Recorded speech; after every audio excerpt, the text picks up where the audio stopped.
जय भीम. मी विश्वनाथ पवार भीमा कोरेगावरून बोलतोय. या ठिकाणी ह्या 1818च्या युद्धामध्ये या मातीत पेशवाई गाडली आमच्या पूर्वजांनी. त्यांच्या नावाने हा शौरस्तंभ आहे, त्याला अभिवादन करण्यासाठी लाखोंचा भीमसैनिक आलेला आहे.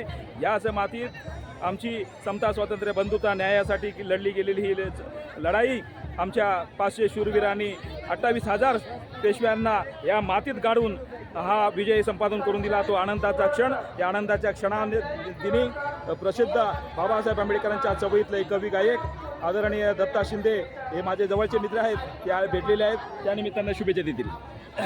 जय भीम. सर्व बौद्ध बांधवांना शौर्य दिनाच्या हार्दिक हार्दिक शुभेच्छा. आणि सर्व या 500 महारांच्या शूरवीरतेने संपूर्ण ताकदवर माणसं बनलेली आहेत. नवीन वर्षाची सलामी देण्यासाठी आम्ही सर्वजण या ठिकाणी आलो आहे. जय भीम. जय भीम. जय भीम. जय भीम. ताई जय भीम. बोला या शुभेच्छा. जय भीम.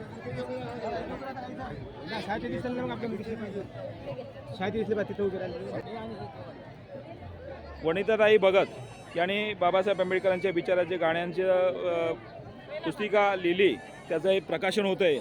आदरणीय दत्ता शिंदे साहेब आहेत, वनिता भगत आहेत. गुरुजी आपलं नाव काय? भीमशाहीर बाबाराव कांबळे साहेब. समुद्र तबल्यावर वा वा, छान. खूप खूप शुभेच्छा तुमच्या कार्याला.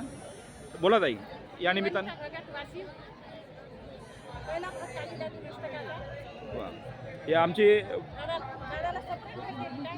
बाबासाहेबांची लेकरं सातत्यानं वाचन करत असतात आणि लिहित असतात.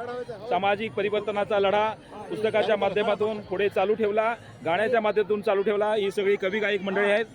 मी कवी गायक भीमशाहीर बाबाराव कांबळे हिंगोली. मी 71 भाग लिहिले आतापर्यंत. क्या बात. जय भीम. जय भीम.